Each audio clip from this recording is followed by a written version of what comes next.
Let's finish it.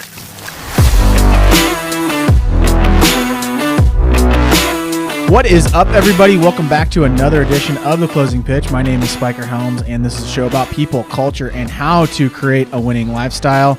We are throwing around some ideas on new show ideas that we want to do for The Closing Pitch. Tiger interview series is going well. We're getting some interviews for that, college coaches, industry leaders. I just did one with Blast Motion Engineer, like the guy that actually engineers the whole like sensor and the system. It was just fascinating. Yeah. I mean, that's me being a geek. I don't know if you'd feel like it would be an interesting conversation, but I did. It was more selfish than anything else. But I think there's going to be some people out there that like it. It's okay to be selfish, Spiker. It's okay. Sometimes the world needs a little selfishness. Social media, speaking of selfishness. Man, what a transition. Spike goes to social media. Another dynamite drop in, Monty. We'll see how Golly. it plays out in the later innings. If you're listening and you've listened to a podcast before, you've probably heard that transition, but go ahead. Spike, you only do the same show all the time. You do the same In 5 transitions. minutes, we'll talk about cryptocurrency. Go ahead. So on social media, there's this crypto guy that I like to. So we're kind of throwing around this idea with the new show, a new like topic for show. New format. New format. Not for the whole entire show, but like No. a different type of segment show. Yeah, so we throw, because we scroll on social media all the time, and especially on Twitter, there's so many hot takes, especially in the baseball space. It's not as frequent as crypto or other topics, Or the political world or something like that. I don't even want to go down the political world. It's certainly where a lot of like the keyboard warriors come out with some of those trending topics that we talk about all the time, or our coaches talk about all the time. And people are so courageous. Fearless. Oh, fearless. And then you would meet that person in real world, and they're not like that at all. Yeah, they'd never say half the stuff that gets said. But that's what they're thinking in their head. 100%. 100%. So anyways, the topic at hand that we want to go after, and this guy, I have no idea. I've never met this guy.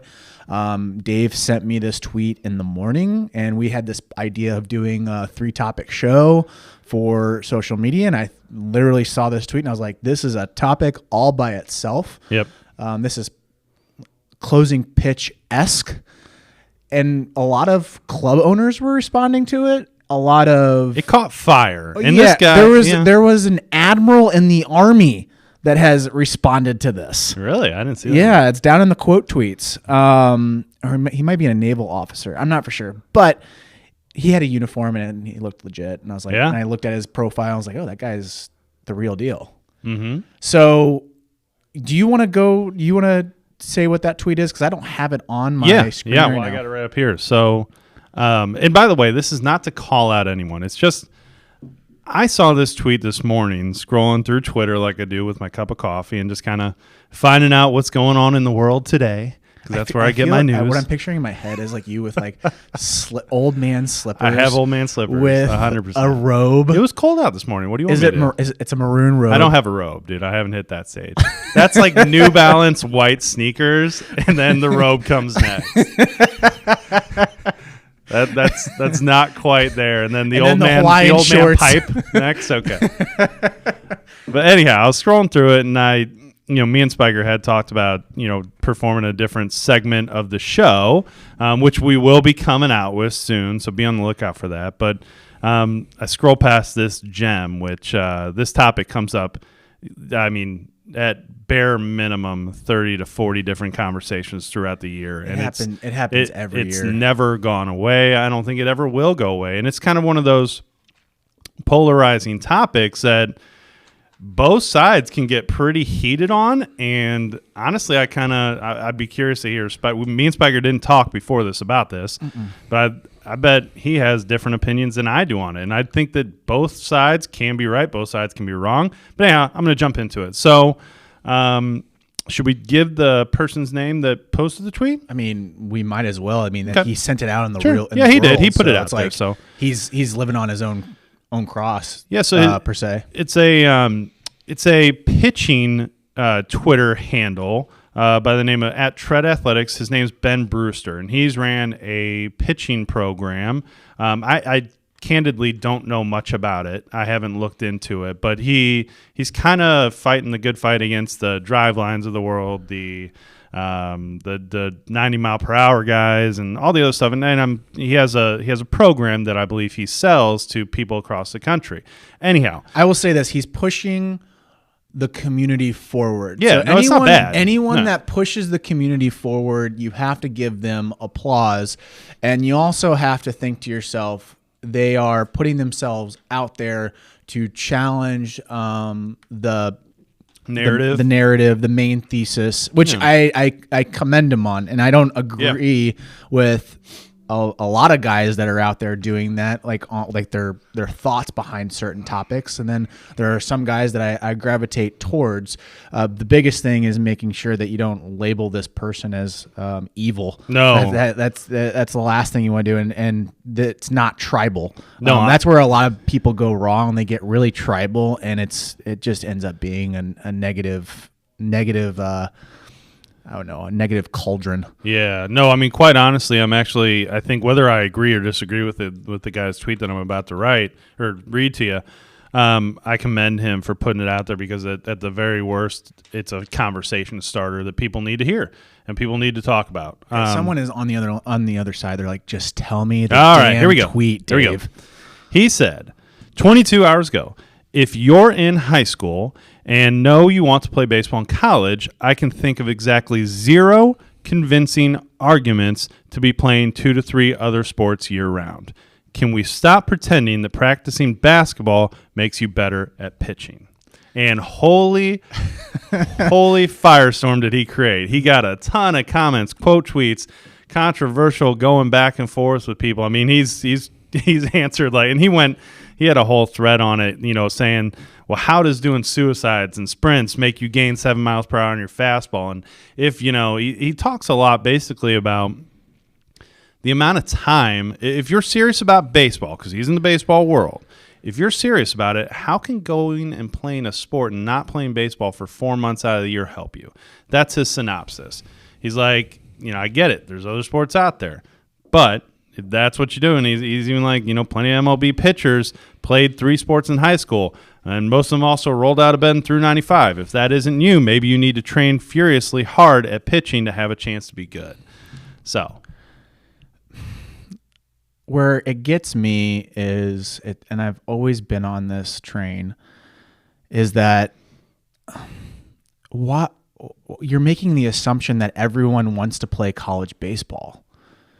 That's what I don't get about the upper levels of baseball. These guys think that everyone wants to be just like them and achieve a goal of playing college sports.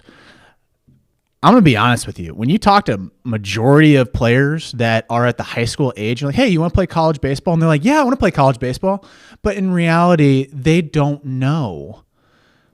I would say there's probably about 5% of kids that really have an unbelievable fire to play college athletics. Now, with that said, I disagree with Ben on this, because you are promoting a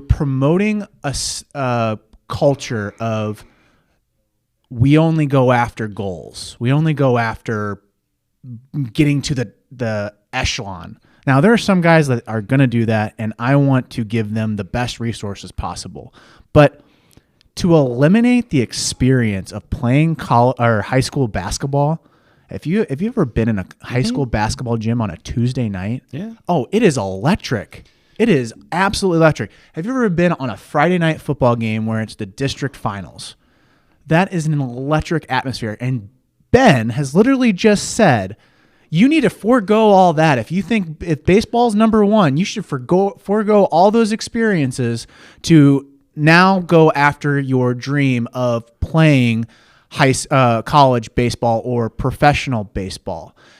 But he's neglecting too that you learn way more about winning at other sports that you have to learn how to win to help your college team win. If you don't know how to do that and you throw 95, that's great, but I can't put you in that pressure situation. You can't. Yeah, because the root cause of this whole issue. So we're talking about the multi-sport athlete scenario versus the specialization, and then really the root cause or the root question is one side or the other better? And then if so, specialization. At what point should you specify? Like, I was reading through a lot of his tweets and his answers and replies.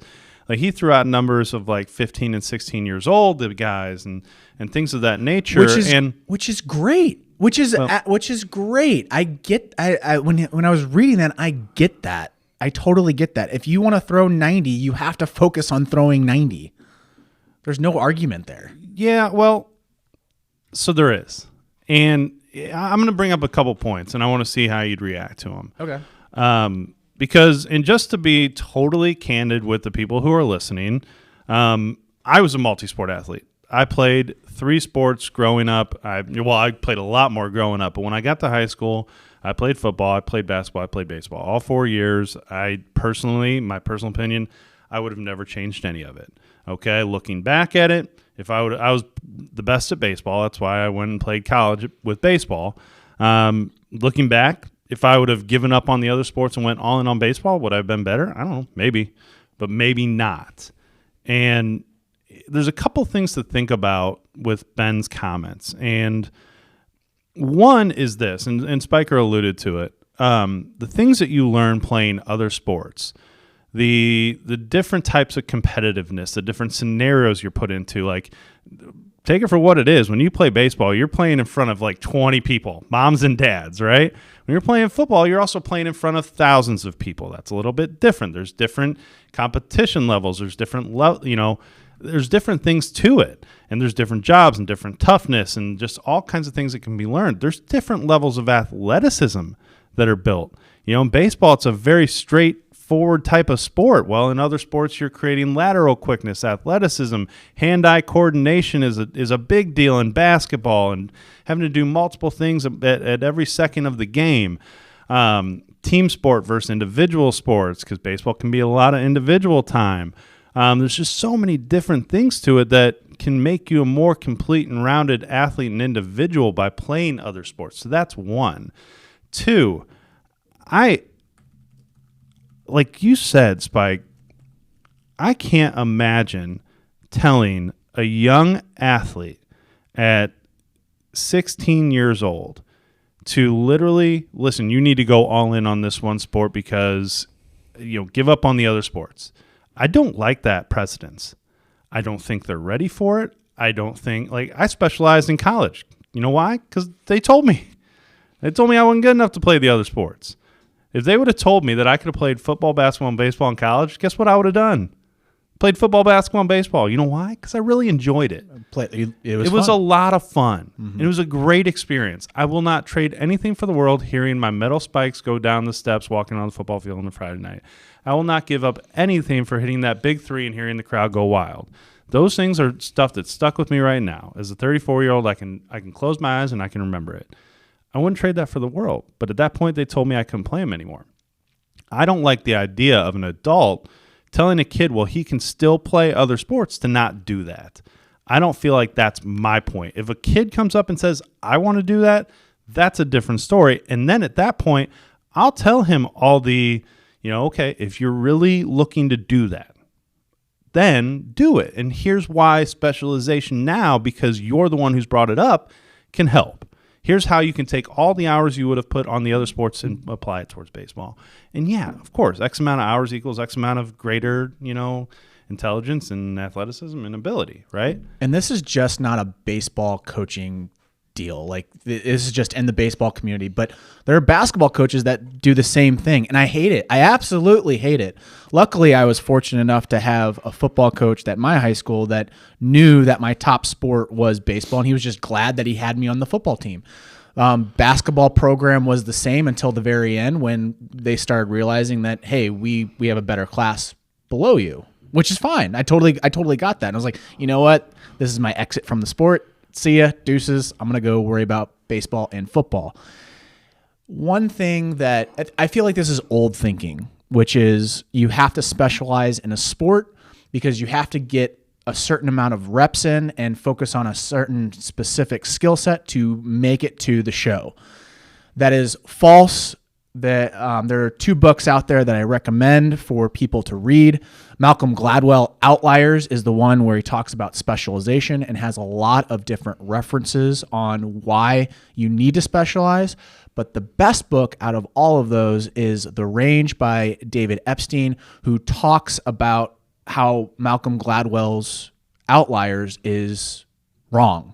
And he only picked and chose his certain topics. Now, those topics were correct, but at the same time, it didn't give you the full picture. Epstein in the book that came out after Outliers pointed in all those directions. And one of the biggest tennis players, best tennis players probably of all time, is Roger Federer. And he didn't start playing tennis until later. He was a person that was able to play multiple sports and was into multiple different things. Mm-hmm. And what happened is that he gathered all of those skill sets that he used in those different areas and applied them to tennis and became someone that was known as very unorthodox and was able to perform at a different level than the other players that he was playing against because he was able to grab skill sets from different sports. And Ben makes a thing about, what would he say about suicides and running? What did he say? Yeah, he basically said, I don't know how playing basketball and running suicides and sprints is going to translate into you throwing 7 miles per hour harder. And I don't know the data behind that. But he could be right about that. But also, it does help you with your ability to be quick twitch and know how to get off of the line. And I would think that from a pitching standpoint, and I'm not a pitcher, but it would help you with explosion off of the mound. Now, I don't know if that's true, but if you were to play baseball and you were a positional player and you've never done suicides or run down the court or be extremely fast and try to be quick-footed. You would have a disadvantage if you were a middle infielder and not knowing how to do that because you have to be really good with your first step. I feel like so much of the specialization talk is put forward by coaches in different sports who just want more attention on their sport. Obviously, here's from my perspective, guys. Obviously, I'm a coach, and when I work with players, I feel like now I've been doing it for a long time, and there comes a point in a player's career where I can kind of see where they're going and they can't. I can kind of see that young athlete and be like, dude, you're 16 and you're doing these things, and if you just do X, Y, and Z and go all in right now, you could be the next guy. Like, you see that. And so a lot of times we then impress upon them the idea of specialization. Like, literally, John, if you go all in now, you could get to you can get to that level. That can be you. You see that guy on TV? That can be you. If you do this, if you give up, like, let's be honest. Are you really going to be a basketball player? Dude, you're 6'2". Are you really going to do that for the rest of your life? Are you really going to be that football player when you're running around in D1 football? You see those guys in the SEC? They're going to kill you. But in baseball, you can be the guy. And I hear that conversation all the time. And then they pressure parents and kids into making these decisions based on that information that is honestly kind of biased in his own opinion. And we see it all. I bet it happens in football. I bet it happens in football where coaches are just grabbing for that attention. They want more and more attention on their sport. And I get it. They live and breathe that every day. But it's the assumption that everyone is like you. Correct. Everyone is not like you. You have different people on your team that want to have different experiences. Well, then there are different people. I mean, there are some people out there that, you know, for that reason, they can be just all encompassed in one thing year round, not get bored, not get burnt out. They can literally be okay with making tiny gains over tiny gains day after day and just live, eat, and breathe it. Like, those are the grinders. They can do that.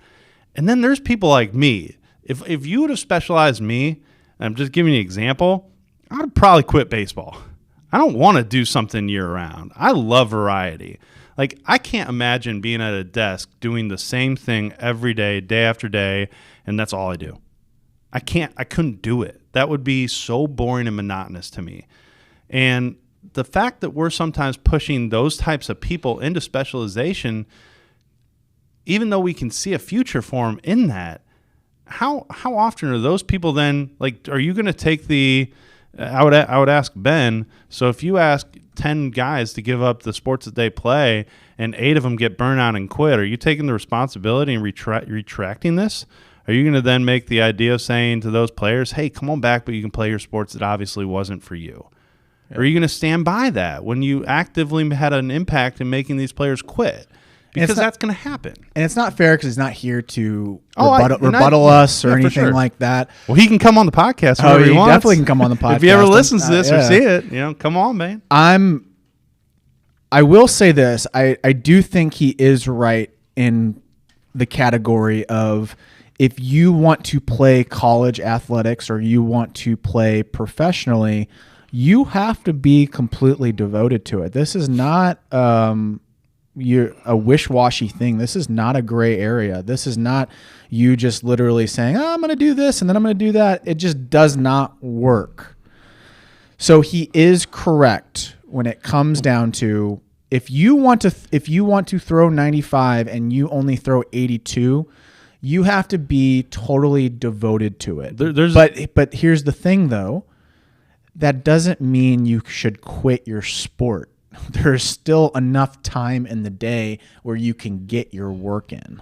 There is an equation out there, okay? X amount of time given to a sport means X amount of skill development. That is true. And there is a point to where you will plateau. For sure. But that's true. Like, I use that example all the time with players. Once you start to learn something, I go, now imagine how much better you're going to be after 100 reps. How much better are you going to be after 1,000 reps? How much better are you going to be after 10,000 reps? I use that all the time because it is true. If I shoot 10,000 free throws, my percentage is going to be better. I promise you, it's just going to happen. So that's a big portion of his points. He's talking about the time that you have allotted to that skill. You need more time to become X amount better, and that's true. To your point, there's been a lot of dudes who've come through our program who have played winter sports, but then still find time to get in here and do this. Because that's a big thing with parents, okay? There are parents listening right now that say, well, listen, he's going to school from 8 to 3. Then he has basketball practice after school from 4 to 6. And then he's got his studies, and then he's got this, and then we got to cart around everybody. How can he do all of it? How do we not specialize? How do we not cut that out so we can do this? When there's a will, there's a way. I've found people who I've seen it so many times. They do it. They have to prioritize differently. If that's important to you, you can find a way to do it. You can find a way. Let me put it this way. Time should not be the issue here, in my opinion. A lack of time to put towards something should not be the issue. You might just have to, unfortunately, cut out other things if it's that important to you, but you're cutting out social life. That's what you're doing. Time should not be the problem. You're cutting out the Friday nights. I'm going out with the boys and hanging out and playing video games. You're cutting out going to a theme park to hang out with some friends on a Saturday afternoon. That's what you're. If you want to play 3 sports, that's what you're cutting out. And Dave and I had to do that. That was one thing that we had to do. And then you're probably like, well, he has to rest sometime.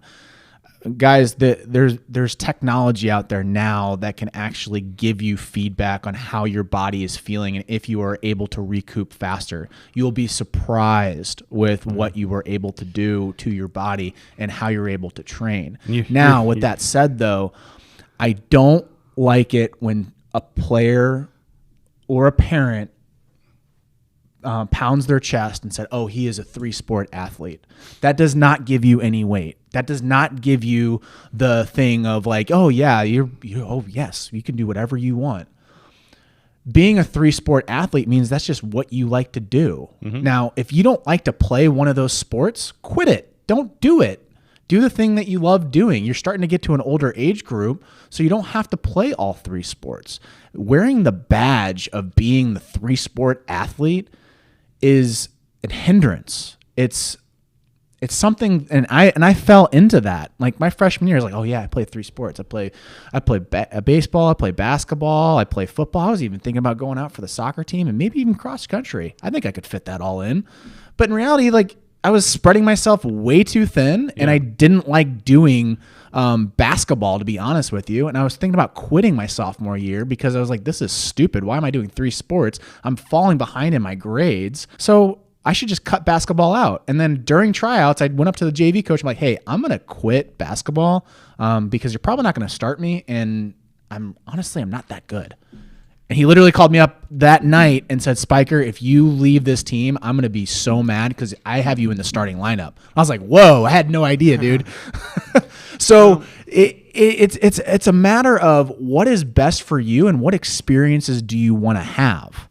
That's the right thing. So that what you just said is my opinion, is that every person is different and every kid's different, and that it should ultimately not be an adult influencing a kid on this decision. It should be the kid's decision. More times than not, because I've gotten those questions a million times from kids. Should I do this? What do you think? Do you think I should, like, even on like the playing a position versus a PO, if you're very good at pitching, like being a pitcher only, should I just go all in on that? I'm like, well, do you like hitting? Can you still do it? Would you be okay with, like, I'm not going to make that decision for you. I'm certainly not going to tell you to quit. And I don't think an adult should do that. I don't think it's not your life. I think you're there to give both sides and information on it. But I don't think you're here to influence one way or the other. I think that ultimately a kid's going to find out by doing something over and over and over, they're going to find out, hey, I kind of like this a little bit more. Hey, man, I'm kind of way better over here. We've had kids.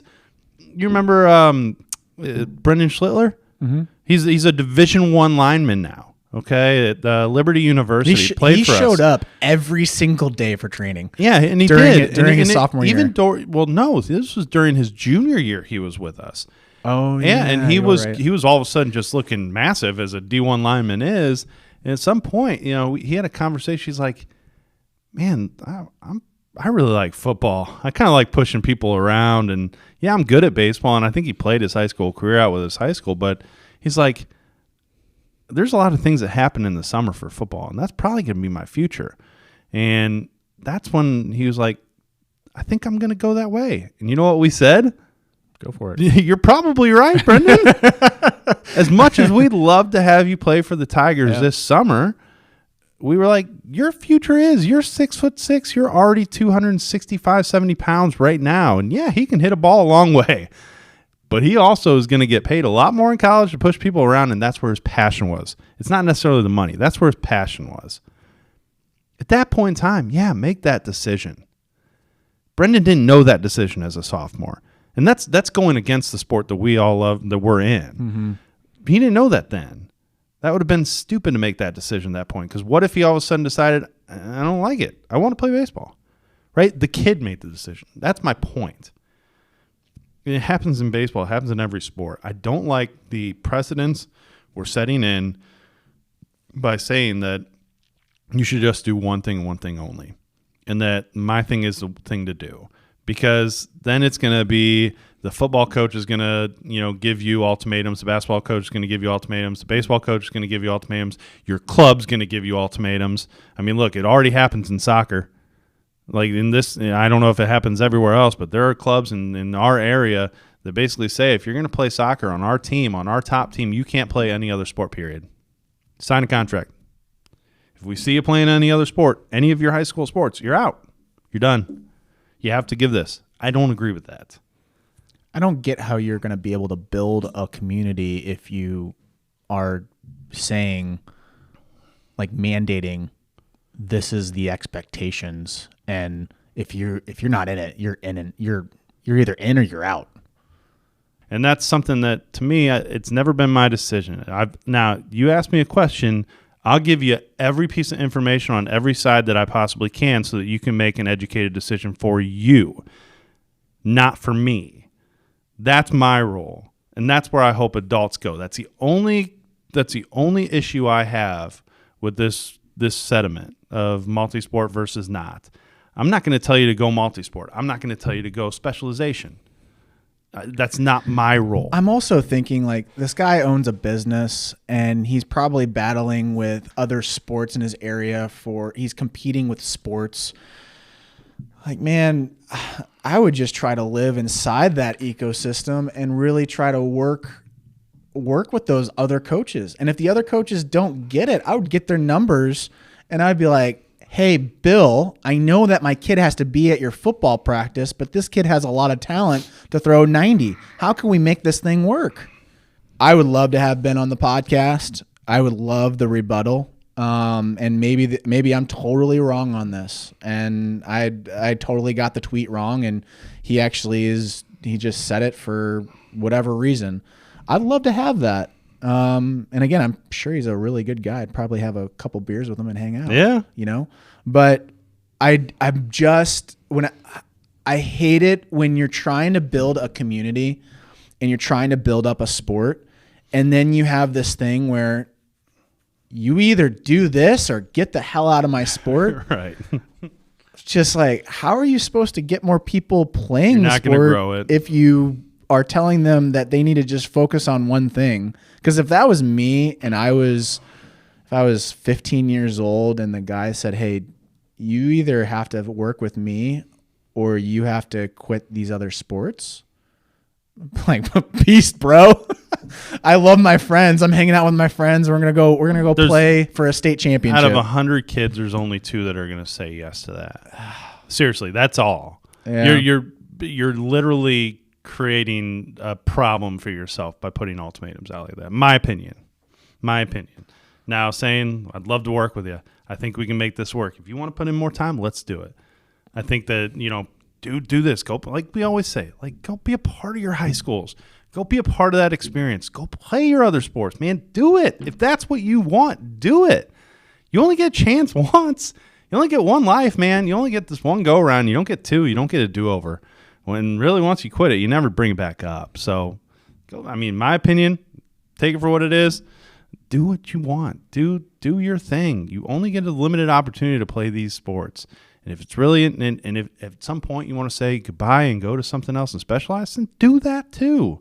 But make it be your decision, not someone else's. And I love it when a high school coach is the football coach and the baseball coach, or vice versa for basketball and he does another sport. Mm-hmm. It really shows that like they're caring for the kid and they're not just totally locked in on that sport.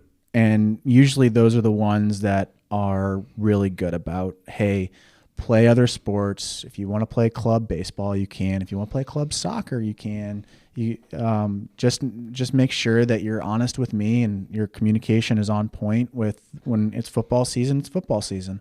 When it's baseball season, it's baseball season. There's no wishy-washy on the games or practices. You have to be there.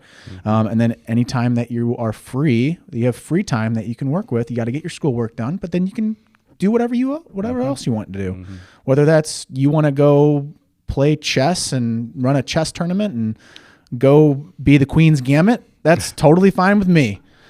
Just make sure that you show up at 5:00 and we can go play some ball. Right.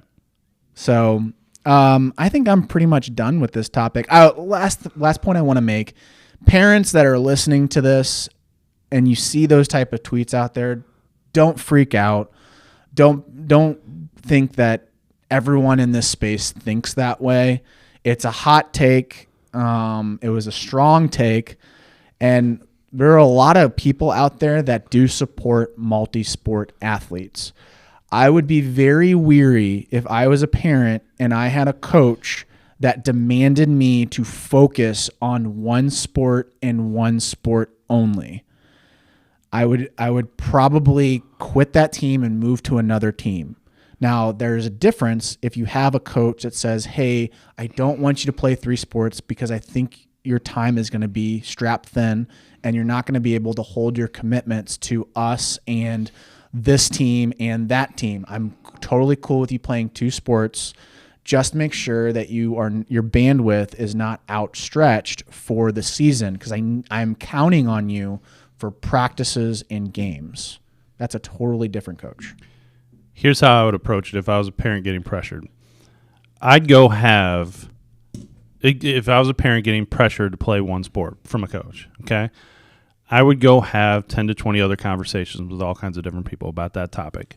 I want to see where the middle ground is. That you'll find your answer, okay, because you're going to have the polarizing sides of both. You're going to have the people that say, no, you got to play everything you can. You got to do everything. You're going to have the people that say, no, you got to specialize. And then you're going to probably have 90% that give you a real honest answer of, well, you can do whatever you want. It's just whatever Billy wants to do in his time and his effort, okay? And then you'll have a better answer. Don't go to the polarizing sides, in my opinion. Yep. And I don't think there's a coach out there that's going, I wouldn't say that. That's a very blanketed statement. I would say that majority of coaches understand, and if you're talented enough, you're going to start. So I was okay at football, but I was talented enough to start every game, and I didn't show up during summer workouts. I didn't show up for skeleton offenses and all of that jazz. I actually didn't even put any time into the sport during the summer. I was so totally engulfed with baseball because that was my main thing. And my coach was honest with me. He's like, if you're not here, it's going to hurt you, but again, you're going to have to show a little bit more at training camp. During 2 days, you've got to really show out. And that's what I did. And I was able to earn that spot. Now, it wasn't political. It wasn't one of those things where you have to show up for my workouts. It just gives you more of an opportunity to be able to start for that team. So understand there is a give and take on those workouts, but at the same time, if you're talented enough, you're going to play. Right. Like, a coach is not going to bench you.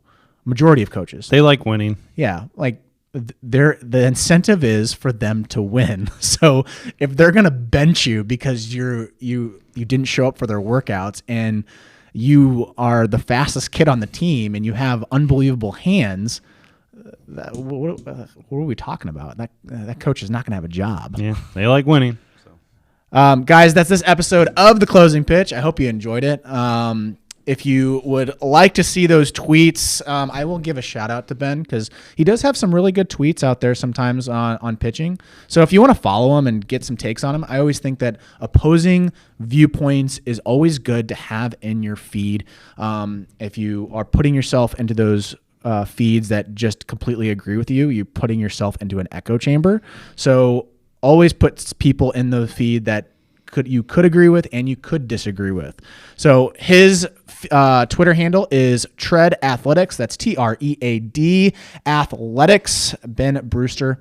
Might as well just reach out to him, see if he wants to come on the show. Guys, give us some feedback. Give us a review on Apple Podcasts, 5 stars preferably. If we do have a 1 star, we know that it's Ben, so or his friends.